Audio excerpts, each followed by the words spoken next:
கேட்குறாங்களே என்ன செஞ்சார் என்ன செஞ்சாருன்னு. முதியோர் உதவித்தொகை திட்டம் நம்ம செய்கிறோமா இல்லையா? வீடு கட்டி கொடுக்குற திட்டம் பண்ணிக்கிட்டு இருக்கோம். விலையில்லா விருந்தகம் நடத்துகிறோம், இரவு பாடசாலை நடத்துகிறோம், நூலகம் நடத்துகிறோம், குருதியகம் நடத்துகிறோம், வெளியகம் நடத்துகிறோம்.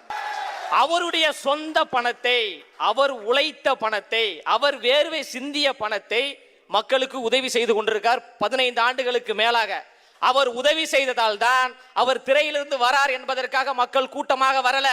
அவர் திரையில் இருந்தாலும் தரையில் இருந்து மக்களுக்காக உதவி செய்தார் என்கின்ற ஒரு உணர்வோடு தான் மக்கள் அணிதிரண்டு வராங்க. அதனாலதான் 12 லட்சம் மக்கள் அந்த மாநாட்டில் திரண்டார்கள்.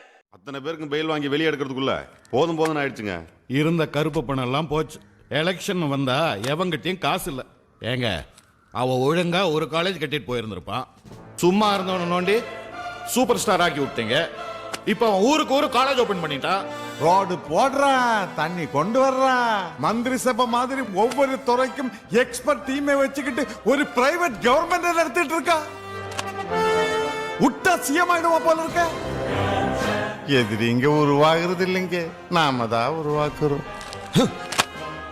ஏய் வேலு, அவனை போட்டுரு. போட்டு தள்ளுற ஆளெல்லாம் இப்ப அவங்கிட்ட இருக்கான். அவனை தூக்கி உள்ளேயாவது போடுங்கயா. முடியாதுங்க. எல்லா பணத்தையும் எப்படியோ ஒழுங்கு பண்ணி லூப் ஹோல இல்லாம பண்ணிட்டான். சட்டப்படி அவனை எதுவுமே செய்ய முடியாதுங்க. யோ ஏதாவது பண்ணுங்கயா. ஆட்சி உங்க கையில தானே இருக்கு. அவங்க கையில ஆபீஸ் ரூம் இருக்கு. யார் போனாலும் ஆப் வச்சு ஆஃப் பண்ணிடுறான். பொதுமக்களும் நல்லது நடக்கிறதுனால யாரும் காட்டி கொடுக்க மாட்டேன்றாங்க. Full support. இவ்வளவு ஏன் ஆபீஸ்ல வந்து ஏன் கேபிள் கனெக்ஷன்ல நோண்டிட்டு போயிட்டான். இங்க போனா அங்க போகுது. அப்ப நீங்க ஒரு கம்ப்ளைண்ட் கொடுங்க. அப்புறம் சுத்தமா போவாது. அவனை ஒண்ணுமே பண்ண முடியாது போல இருக்கே.